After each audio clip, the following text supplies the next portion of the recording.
Olá, amigos e amigas, muito obrigado por acessar o canal Rama Ensina. Quem foi João? Por que Jesus Cristo é o Verbo de Deus? Jesus Cristo é o primogênito no Espírito e o unigênito na carne? Jesus Cristo é o Cordeiro e qual é o seu fardo? Qual a diferença do pecado no fruto e do pecado na raiz? O verbo é ação? Qual a diferença de ser e estar? Veja isso e muito mais.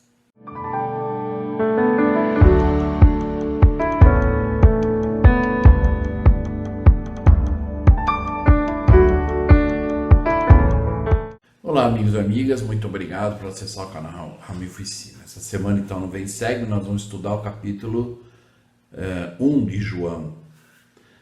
Só relembrando aqueles que não se inscreveram no nosso canal Rama Ensina, por favor, se inscreva no canal, ative o sininho, compartilhe com as pessoas que vocês gostariam e aqueles que quiserem fazer comentários, perguntas, sugestões talvez aqui, por favor, usem esse espaço para os comentários e se fizerem perguntas, podem ter certeza que eu vou ler, vou responder e eu apreciaria muito ver os seus comentários, ok?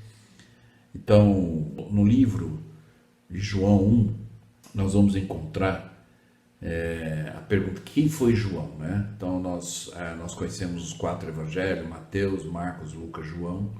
Né? Então, nós vamos estar falando desse João. Né? Então, João foi um discípulo de João Batista e mais tarde tornou-se um dos primeiros seguidores de Jesus Cristo e um dos seus 12 apóstolos. Ele escreveu o Evangelho de João, várias epístolas e o livro de Apocalipse. Em seu Evangelho, ele se referiu a si mesmo como o discípulo a quem Jesus amava e o outro discípulo. O zelo de João pela pregação do Evangelho era tão forte que ele pediu para ficar na terra até a segunda vinda do Salvador, para que pudessem trazer almas a Cristo. Né? Então, aqueles que quiserem entender melhor, esse João amado, ele foi um ser transladado. No ano passado, em alguns vídeos anteriores, eu expliquei o que é ser transladado, que é diferente de ser ressurreto ou ser ressuscitado, ok? Aqueles que quiserem entender de forma mais detalhada, né? Em Doutrina e Convênios nas Revelações Modernas, na seção número 7, explica esse processo de João ter pedido para se manter aqui e ainda continuar a pregar o Evangelho, e foi concedido a ele. Mas o processo do que é ser trasladado e ressurreição, assistam o vídeo do ano passado para que vocês possam entender de uma forma mais detalhada, ok? Uma outra coisa que nós podemos aprender aqui é de que modo Jesus é o Verbo de Deus. Então nós vamos aprender que o Pai ele participou da obra da criação através do Filho, que assim se tornou o executivo pelo qual efetuava a vontade, mandamento ou palavra do Pai. Vamos lembrar que Jesus Cristo foi o Criador dessa terra, né? E ele veio cumprir o que o Pai mandou, né? Então o Pai participou, mas através do Filho foi feito tudo isso. E é absolutamente apropriado, portanto, que o Filho Jesus Cristo seja designado pelo apóstolo João como o Verbo. Então nós vemos no versículo aqui, o princípio era o Verbo, no princípio era o Verbo, e o Verbo estava com Deus, e o Verbo era Deus. E esse Verbo é Jesus Cristo. Ou como declarado pelo Pai, a palavra do seu poder. No livro Jesus o Cristo, explica um pouco mais detalhado, aqueles que quiserem, como eu disse já desde o início do curso do Novo Testamento, e eu garanto que aqueles que estudarem o Novo Testamento, juntamente com o livro Jesus o Cristo, vai ter um entendimento muito mais ampliado.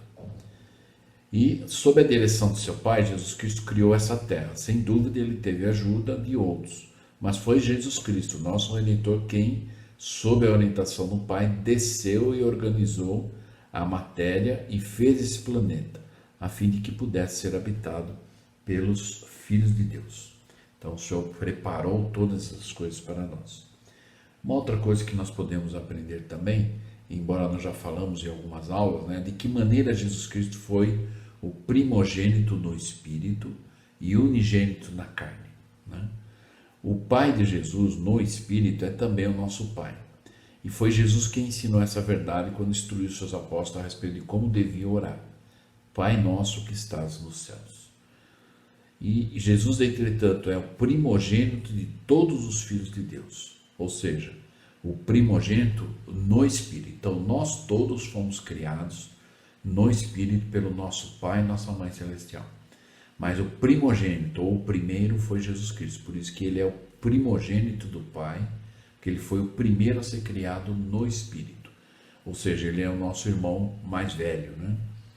E o unigênito na carne, ou seja, nós já vimos isso nas aulas anteriores, que ele foi escolhido, né? Ou Maria foi escolhida para ser a sua mãe terrena e gerar ele, né?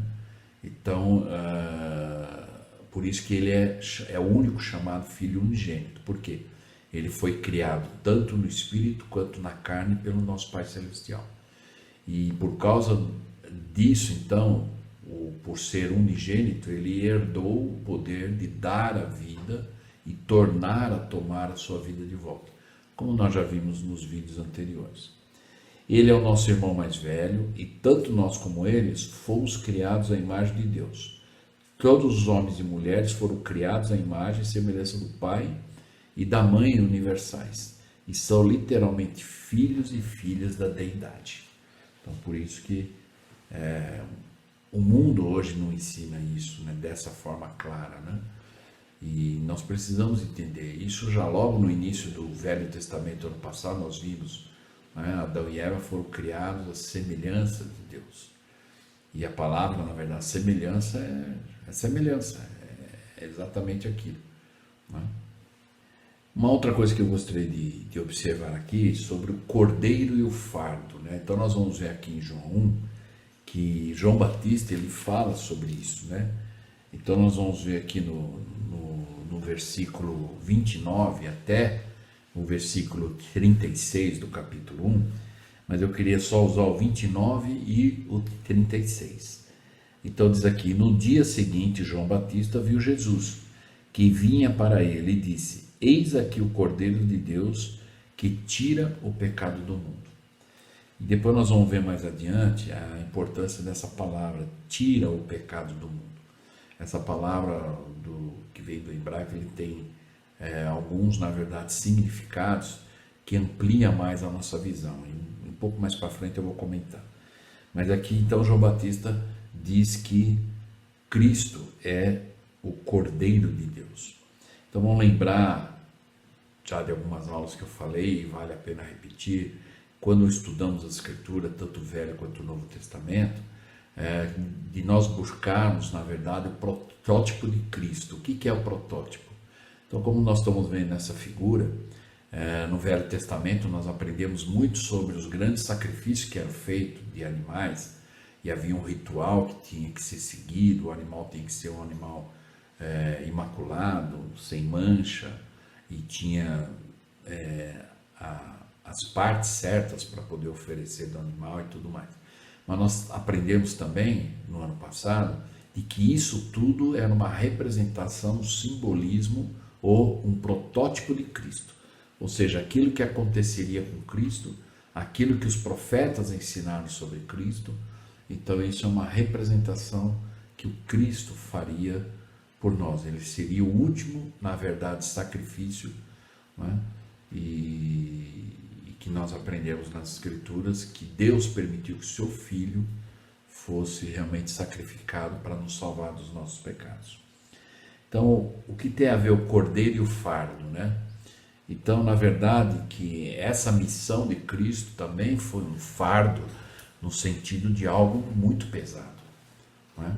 E é só estudar a seção 19, nós vamos ver isso, e vamos ver esse ano também, no momento da expiação no jardim Getsemane, em que Jesus Cristo disse para o Pai se não havia outra forma de fazer isso, né?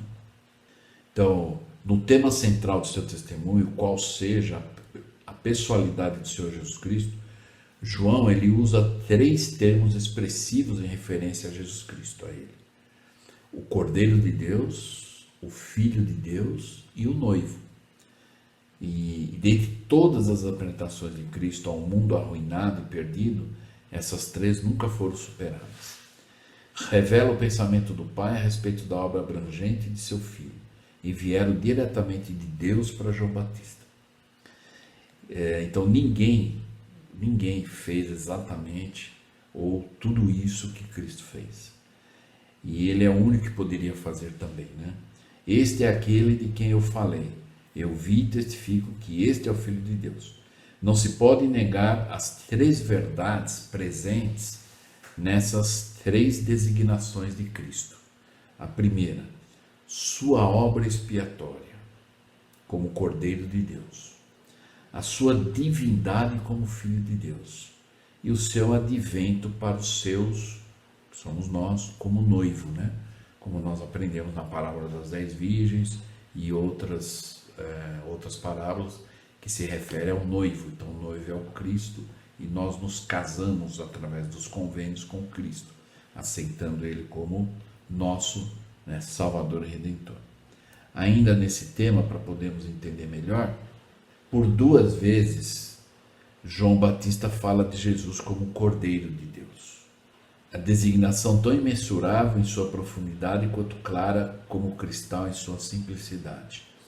Além das 27 referências à figura do Cordeiro no livro do Apocalipse, raras vezes aparece em outros lugares na Escritura. Então no Apocalipse fala muito do Cordeiro, mas em poucas outras escrituras, né, é que fala isso, como João, Atos, Isaías, 1 Pedro, né?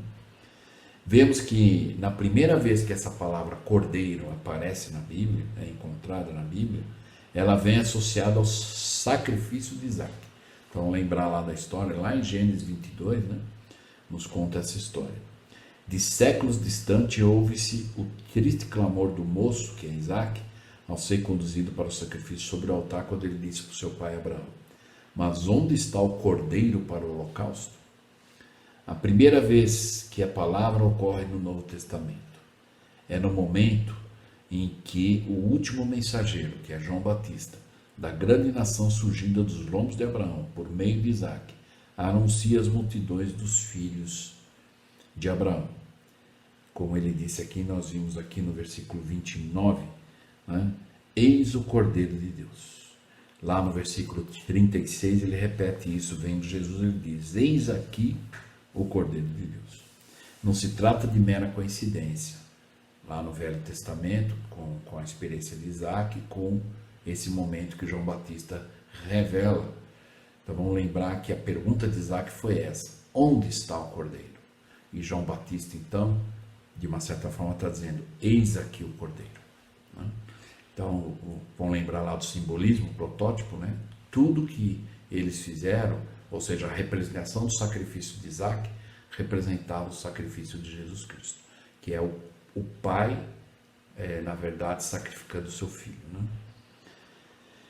Então, antes comprova cabalmente a unidade do livro. Então, no Velho Testamento, há uma pergunta. Qual é a pergunta? Onde está o Cordeiro? Lá em Gênesis 22, 7. E no Novo Testamento, então, responde através de João Batista, e quando ele diz: eis aqui o Cordeiro. Isso que é João 1, versículo 36. Então, vamos lembrar que nós já falamos nas outras aulas sobre juntar os pontinhos, né? Então, olha só, nós estamos juntando a pergunta de Isaac e João Batista está respondendo aqui no Novo Testamento agora. Então, quantos pontinhos nós podemos aprender até chegar a essa resposta? Por isso a importância de nós identificarmos os protótipos ou os simbolismos, né? Sobre o Cristo, né? Sobre as suas ações, as suas orientações e mandamentos. Uma outra coisa que nós podemos ampliar nessa visão também é que na plenitude dos tempos Cristo veio como Cordeiro de Deus, o Cordeiro sacrificial para ser levado ao matadouro. Não admira que João Batista nos mande ver aquele que veio como dádiva de Deus para um mundo cheio de pecado, numa manifestação do amor de seu coração. Ele era o Cordeiro sem mancha, nem defeito, e esse inocente, mais inocente que qualquer criança, mais amável que qualquer cavalheiro, compelido pelo amor mais indefeso que qualquer um. que mais podemos fazer senão unir-nos ao apóstolo João no seu refrão que diz: digno é o cordeiro que foi morto. Em Apocalipse se refere muito a isso, né? Digno é o cordeiro que foi morto, clamam de ser assim exaltado. Digno é o cordeiro, nossos lábios repetem, porque foi morto por nós. Isso é reconhecer Cristo como o nosso Salvador. E encerrando então essa parte do cordeiro e do fardo, para ampliarmos a visão e encerrarmos essa parte, João Batista, na tentativa de explicar o inexplicável, não só revela quem carregou os pecados, mas como foram carregados. O trágico termo pecado abrange de forma total e adequada o problema de todas as pessoas em todos os tempos. E um detalhe aqui que eu gostaria de chamar a atenção é isso: não os pecados, os frutos, mas o pecado, a raiz. Então, qual é a diferença do pecado que vem do fruto e do pecado que vem da raiz? A raiz é o cerne de uma árvore, né? Então, quando na verdade o pecado está na raiz, a dificuldade maior para um processo de arrependimento é muito mais difícil, embora possível. Embora Cristo morreu exatamente por todas as pessoas, sejam elas com pecado na raiz ou no fruto.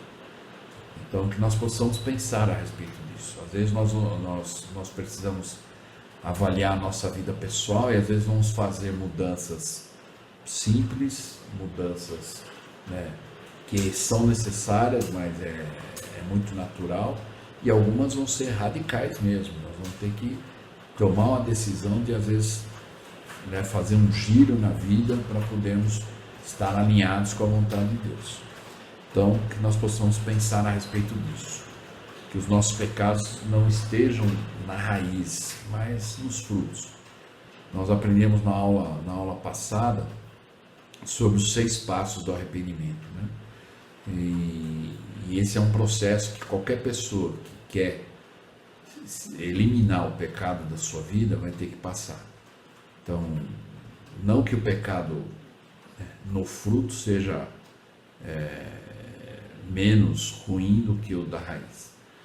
O sentido aqui é que a raiz é algo assim que é algo muito mais difícil da pessoa abandonar, largar, deixar, né, e permitir que haja mudanças. E o fruto é o que vem da raiz, mas se nós formos analisar, por isso que o Senhor no Velho Testamento falava muito sobre os filhos não seguirem as tradições dos pais, mas as tradições ruins, porque às vezes estavam na raiz, né? Então, que os filhos pudessem, embora iriam errar, e Deus sabia que eles iam cometer erros, mas fosse, na verdade, nos frutos e não da raiz, desde seguindo toda aquela tradição para poder cometer maiores pecados. Então, que indica um estado errôneo da mente e da alma. O pecado em sua totalidade, compreendendo os pecados de todo gênero, número e grau, sem excluir nenhum sequer. Então, o Senhor morreu por nós, morreu por todos, seja aquele que tem o pecado na raiz ou no fruto, mas que possamos buscar esse arrependimento necessário. Cristo carregou os nossos pecados em seu corpo, no madeiro. Dessa forma, o método divino de retirar a insuportável carga é referida na mensagem de João Batista, que ele disse: o transformou de último profeta em primeiro e mais importante evangelista da cristandade.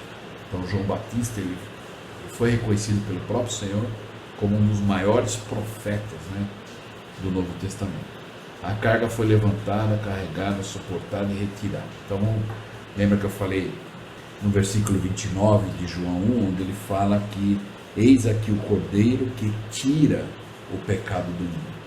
Então, o original traduzido pela palavra por tira significa erguer, levantar, levar, retirar. Então, o propósito da expiação é tirar, eliminar o pecado através do processo do arrependimento genuíno, individual, e erguer a pessoa, né?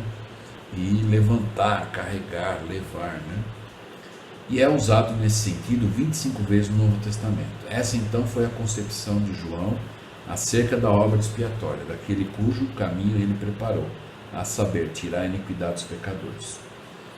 Então, por que viver sobrecarregado se Cristo já carregou o fardo? Então, em Mateus 11, 28, é o que fala lá, né? Vinde a mim todos que estáis cansados e oprimidos, e eu vos aliviarei. Então, por que nós devemos viver sobrecarregados se Cristo já carregou o fardo? Então, o ato da expiação, ele já carregou isso tudo para ele. A única coisa que ele pede agora em troca é que nós possamos aceitá-lo como Salvador e Redentor e nos arrepender, né? Claro. Em João 1, como nós vimos aqui, 1 e 2, ou 1 e 14, ele diz lá: e no princípio era o Verbo, e o Verbo estava com Deus, e o Verbo era Deus. No 14 ele diz: e o Verbo se fez carne e habitou entre nós, né? Então isso é uma coisa que nós podemos entender, ele se fez carne.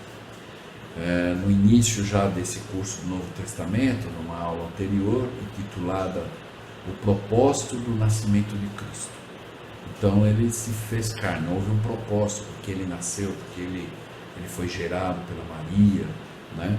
Então o Verbo se fez carne. O Verbo, porque ele é o Verbo de Deus. Verbo é algo assim, se nós observarmos, até fica como uma dica, para aqueles que estudam as Escrituras, poderem observar no seu estudo, na hora que você estiver lendo os versículos, identificar os verbos. O verbo, ele leva uma ação, às vezes é uma ação que eu preciso ter no futuro, ou é uma ação que já aconteceu, e qual é o resultado? Que é aquela coisa da ação e da reação. Algumas coisas que já foram feitas, que pessoas fizeram, e qual foi a consequência, a reação. Então, de nós identificarmos esses verbos para nós podermos colocar em prática, né? Então, Cristo é o maior exemplo de tudo, e ele é chamado como o maior verbo, né, das Escrituras. Por isso que então João, né, de uma forma em que Cristo merece ser reconhecido, ele é o verbo, e nós precisamos ser como ele, né? E como nós podemos ser como ele, então? Vamos entender só algo interessante sobre o verbo, né? Então imagine as expressões, a árvore e o fruto. Então se eu dissesse aqui a árvore e fruto, talvez não teria muita, isoladamente elas não dizem muita coisa, mas se eu ligar entre a árvore e o fruto, eu ligar um verbo, e qual seria o verbo? Produziu. Então ficaria assim, que a árvore produziu o fruto. Aí teria um significado. Então, a importância do verbo, é só um exemplo rápido aqui, para nós podermos entender. Se alguém disser só árvore e o fruto, talvez não tenha muitas coisas, talvez algumas pessoas, para associar isso, né? Lembra, juntar os pontinhos, né? Os verbos vão nos ajudar, que o verbo é ação. Então, se eu colocar que a árvore produziu fruto, aí vai dar mais sentido, né? Por isso a importância dos verbos, de observarmos os verbos, né, nas Escrituras, ok? Então, como podemos ver em João 1, Jesus Cristo é o verbo. Sem ele, não somos nada, não podemos fazer nada, não podemos agir corretamente em todas as coisas, pois recebemos da sua plenitude graça por graça. Algumas aulas do início agora do Novo Testamento, intitulada Crescer de Graça em Graça, vai nos dar uma visão mais ampliada. Então eu convido aqueles que não assistiram a assistir, e aqueles que já assistiram, se quiserem assistir novamente. Então nós temos que crescer de graça em graça, porque nós não temos poder para fazer plenamente as coisas. Talvez em parte nós podemos até conseguir, e até na verdade um certo ponto, mas sem Cristo, sem o verbo, nós não conseguimos preencher isso na sua plenitude, né? Portanto, Jesus Cristo é o verbo principal de nossas vidas, pois representa a pura ação, né? Então, lembrar esse episódio de Moisés 1:10, onde Deus mostrou toda a criação para Moisés, e pela visão que ele teve, muito espiritual e grande, ele perdeu as forças, e quando ele recobrou as forças, no versículo 10 de Moisés 1, ele diz: agora eu sei que o homem é nada sem Deus. Não que o homem É porque o homem e a mulher foram a maior criação de Deus, né? Esse que o homem não é nada, é exatamente isso que o Moisés está querendo dizer. Que nós não podemos fazer nada, não podemos agir corretamente em todas as coisas, na sua plenitude, sem Deus. Então, quando Moisés disse, agora eu sei que o homem é nada sem Deus, é exatamente isso. Porque nós não conseguimos plenamente fazer tudo, talvez entender tudo, ver tudo, sem Deus. Então, por isso a importância de nós buscarmos revelação também, né? No ano passado nós estudamos o Velho Testamento, e acho que vale lembrar esse versículo, onde reforça para nós aqui quando Moisés foi chamado por Deus para tirar o povo das mãos do faraó, do Egito. Então disse Moisés a Deus, eis que quando for aos filhos de Israel e lhes disseram, o Deus de vossos pais me enviou a vós. Então, olha só, ele foi lá dizer, olha, o Deus que os vossos pais adoravam me enviou até vocês que são os filhos, para libertá-los. E se eles disserem para mim assim, qual é o seu nome? Que lhes direi? Então aí Moisés perguntou ao Senhor, como eu vou apresentar ao Senhor se eles perguntarem qual é o nome do seu Deus? E aí então o Senhor no versículo 14 disse a Moisés, eu sou o que sou. Disse mais, assim dirás aos filhos de Israel, eu sou, me enviou a vós. Então ele disse, você vai me apresentar dessa forma. Eu sou, me enviou a vós. Agora, por que o Senhor usou esse termo, eu sou? É o verbo ser, né? Eu sou. E Deus não precisa de outras palavras, né? Mas vamos entender esse processo do verbo, né? Eu sou, né? E para ampliar a nossa visão. Se nós formos observar os verbos, a importância dos verbos, né? Então o Senhor disse para Moisés anunciá-lo dessa forma, eu sou, me enviou. Então vamos entender a origem da palavra. É curioso notar que em hebraico, língua na qual os textos bíblicos mais antigos conhecidos foram escritos, o verbo ser é apenas conjugado no passado e no futuro. Não existe conjugação do verbo ser no presente em hebraico. Então é algo que nos faz realmente pensar, né? Por isso que o Senhor disse, eu sou, não precisava, né? Embora não tinha essa conjugação do verbo no hebraico no presente, eu sou, né? Mas, para nós podermos entender isso, o verbo ser, ele passou a determinar os estados permanentes. Por isso que o Senhor disse, eu sou. Ele é Deus, ele é permanente, ele é imutável, né? Ele é perfeito, né? E estar passou a determinar os estados transitórios do ser. Então é diferente quando uma pessoa diz eu sou isso ou eu estou isso, né?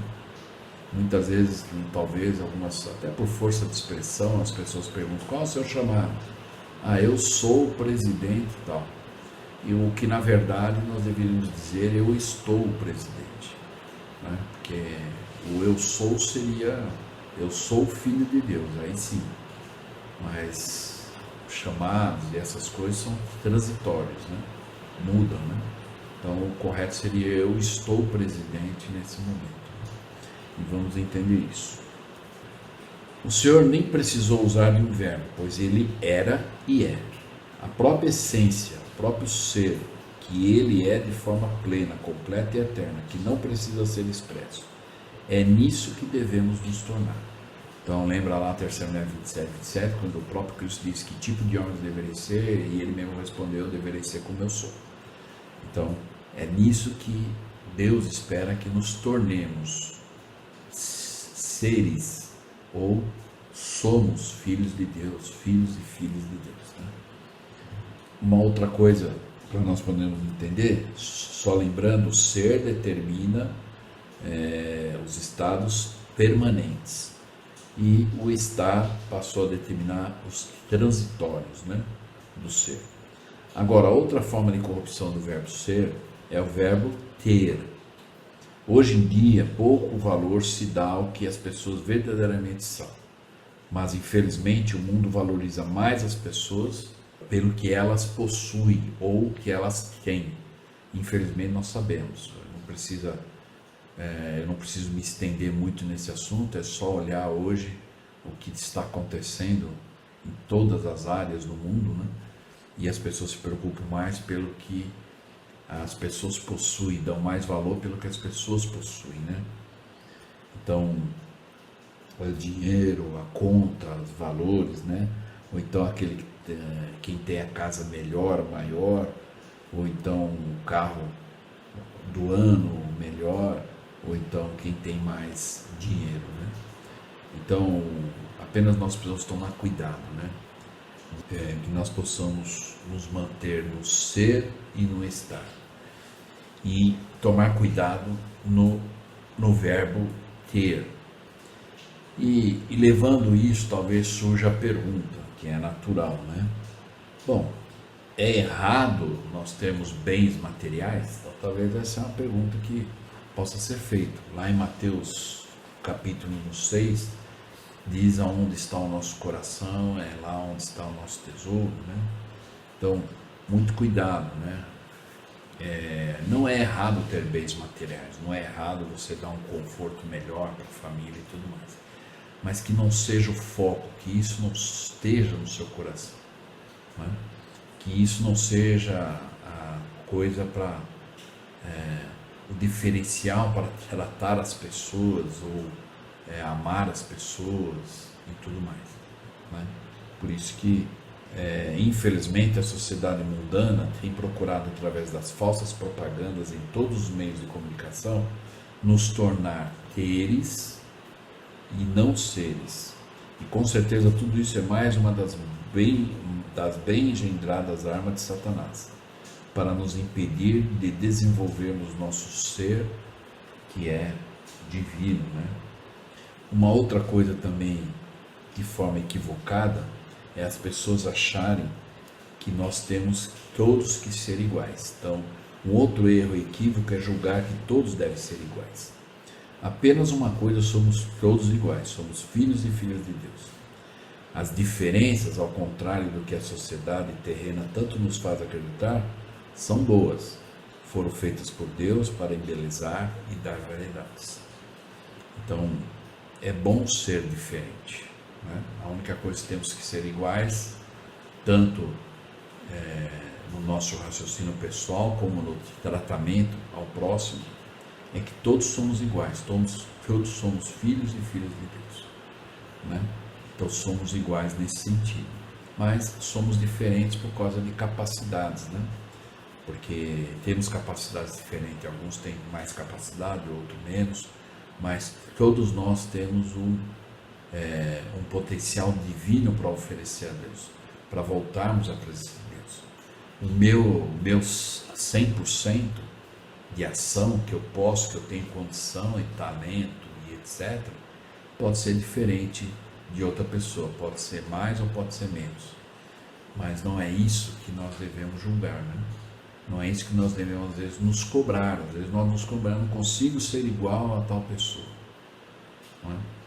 Mas que nós possamos fazer o nosso melhor. E cuidado também para não exigir isso dos outros. Você não consegue ser igual a pessoa tal, ao fulano, ao beltrano. Às vezes muitos pais caem nesse erro de exigir isso dos filhos, que eles sejam iguais, que eles tenham a mesma capacidade. Então, muito cuidado, né? No momento de agir com isso, né? Então, encerrando, que possamos chegar diante de nosso Pai Celestial espiritualmente limpos, com todo o nosso ser plenamente desenvolvido, resplandecente com aquela glória que envolve todo o ser divino, e possamos apenas trocar sorrisos e amor uns pelos outros. Palavras não serão necessárias, pois o ser não precisa se expressar, pois ele apenas é. Então, que possamos buscar, como dica, né, que eu falei, ao estudar as Escrituras, identificar os verbos que vai nos mostrar a ação, ou a ação que já foi feita, e qual foi a consequência, ou a ação que eu preciso imitar para poder ter o mesmo resultado. Às vezes uma busca de uma resposta nas Escrituras vai nos identificar uma ação que eu tenho que ter para poder receber aquela bênção ou chegar naquele objetivo. Então, identifique os verbos. E o maior dos verbos todos, como nós aprendemos no livro de João, é o Cristo. Então, onde nós podemos imitá-lo, seguir, buscar os atributos, desenvolver os atributos de Cristo, para então podermos sermos os verdadeiros seres, ser filhos e filhas de Deus, verdadeiramente. Então, eu espero que eu possa ter ajudado com essa aula e com essa visão sobre o verbo e o maior verbo, que é o nosso exemplo, que é Jesus Cristo, que possamos imitar. Nós vamos aprender na segunda parte dessa aula algo muito importante também sobre o capítulo 1 de João, ok? Então, muito obrigado e até a próxima aula.